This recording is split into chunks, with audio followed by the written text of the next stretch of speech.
Hello, this is Dr. Grande. Today's question is, can I analyze the case of Leonard Cure? Just a reminder, I'm not diagnosing anybody in this video, only speculating about what could be happening in a situation like this. If you enjoy this video, please like it, subscribe to my channel, and consider supporting me on Patreon. I'll put the link to Patreon in the description for this video.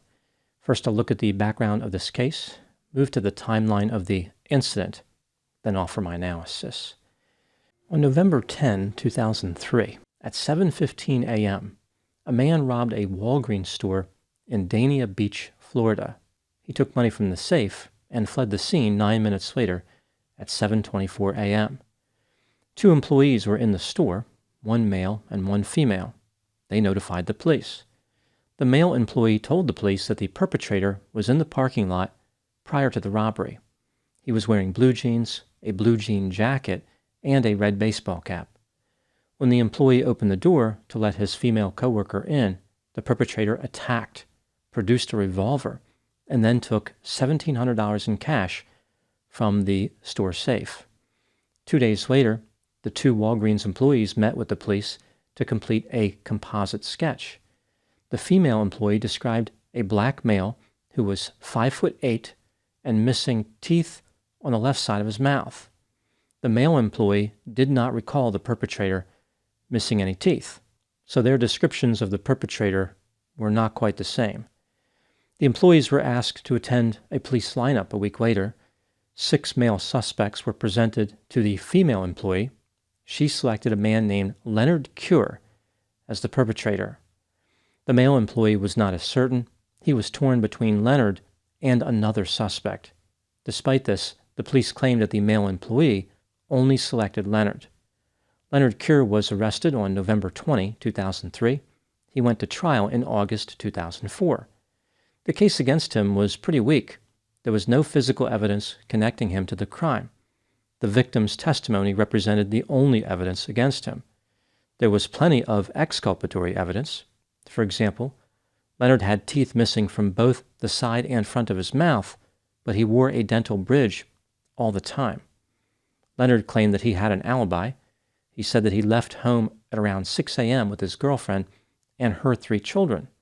His girlfriend dropped him off at a bus stop. He took a couple of buses to get to an ATM that was 3 miles south of the Walgreens. He made a withdrawal of $20 at 6:52 a.m.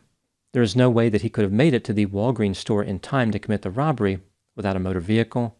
Leonard did not have access to a vehicle at that moment. At 8 a.m., Leonard's employer arrived at a job site and found that Leonard was already there, ready for work. He was wearing boots and clothing consistent with construction work, not the clothing described by the victims.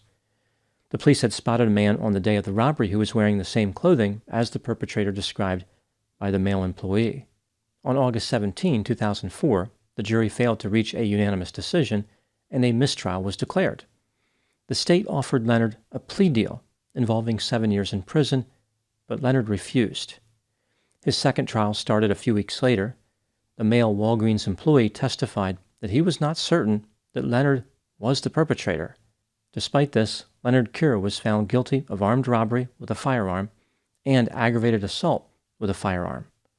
Due to his criminal history, including robbery convictions, Leonard was sentenced to life in prison. After his appeals were denied, Leonard wrote to the Conviction Review Unit of the 17th Judicial Circuit and asked for his case to be reinvestigated. After looking into the case, the Court Review Unit had concerns about the police lineup and the identification of Leonard. This led to Leonard being released from prison on April 14, 2020, and exonerated on December 14 of that same year. He moved to an area just outside of Atlanta, Georgia. Now moving to the timeline of the incident. On October 16, 2023, 53-year-old Leonard Cure was driving a Dodge Ram pickup truck to Georgia after visiting his mother in Florida. At about 7:30 a.m., he was pulled over in Georgia on Interstate 95, just north of Exit 7, by a Camden County Sheriff's deputy named Buck Aldridge. He should not be confused with Buzz Aldrin. Buzz Aldrin was an astronaut. Buck Aldridge was a police officer. After exiting his police vehicle, the officer approached the driver's side of Leonard's pickup truck and yelled, "Get out, get out." Leonard exited the pickup truck, and the officer directed him to place his hands on the back of the truck. Leonard responded, "I ain't doing blank." The officer reached for Leonard's right arm, but Leonard moved his arm to break the hold.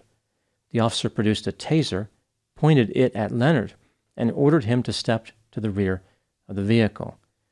Leonard walked to the back of the pickup truck with his hands in the air. The officer told him to put his hands on the back of the truck, which Leonard eventually did. The officer called for backup and ordered Leonard to put his hands behind his back.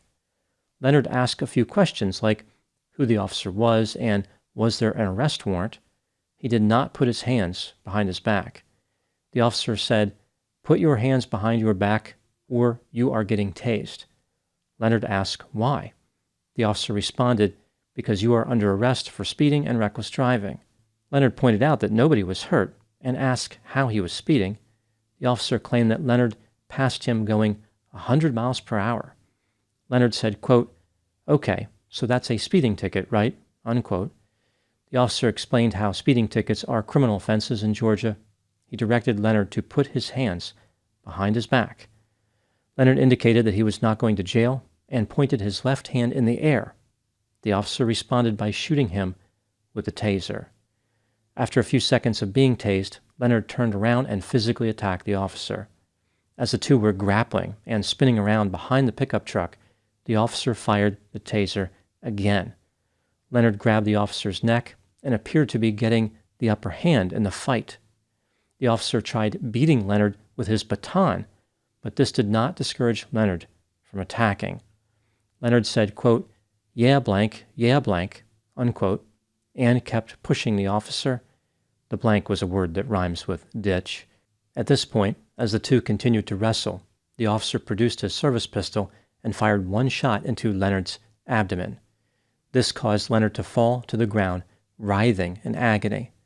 The officer yelled, "Stay down, stay down."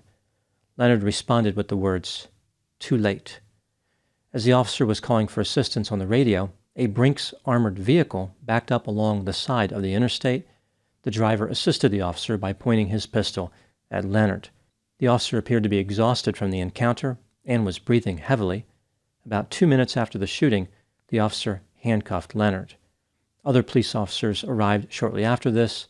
First aid was rendered, but Leonard did not survive. At the time making this video, the police are investigating the incident. Now moving to my analysis. Here are my thoughts on a few areas that stood out to me in this case. Item number 1. After being exonerated in 2020 for the 2003 armed robbery, Leonard maintained steady employment and was getting his life together. In August of 2023, the state of Florida paid Leonard $817,000 for the wrongful conviction and the 16 years in prison. He was also awarded educational benefits. Leonard had big plans for the future. He wanted to go to college to study music production and was in the process of purchasing his first home. People who knew Leonard thought that he was funny, kind, and intelligent. There was no indication that he was angry about the false conviction and time in prison. Rather, he maintained a positive mood and was excited about the future. Item number 2. Buck Aldridge used to work for the Kingston Police Department. In 2013, a performance review said that he needed to improve his judgment and decision-making. He was advised to be calm, cool, and collected. In 2014, he was accused of unnecessary use of force during a traffic stop. He only received a warning. In 2017, Buck Aldridge picked up a woman and threw her on the ground during a traffic stop, at least according to another officer who witnessed the incident. Referring to Buck, the officer said, quote, "I see a police officer being way too aggressive to start with. He had no business picking her up and throwing her to the ground," unquote. Buck Aldridge was fired, but in 2018, the Camden County Sheriff's Office hired him. They were aware about his troubled past when they made that hiring decision. It was right on his application. Item number 3. Was the shooting of Leonard Cure justified? When looking at the dash camera video and the body camera video, it seems clear that Leonard was being non-compliant and physically attacked the officer. Any reasonable officer in that position would have feared for their safety. I think the shooting was justified. The officer attempted to use less than lethal tactics prior to shooting Leonard, for example, the taser and the baton. In addition, he only fired one shot and administered first aid afterward. Despite the shooting being justified, there was a lot of room for improvement with this officer's behavior. This brings me to item number 4. The officer in this case was far too aggressive in the beginning of this traffic stop. There was no need to yell at Leonard and bark orders. The officer really didn't do anything to de-escalate the situation. Rather, he kept just making the situation more intense and more stressful. There was a sense that he had a strong desire to dominate and was somehow personally offended by Leonard's driving behavior. This is not an unusual reaction for a police officer.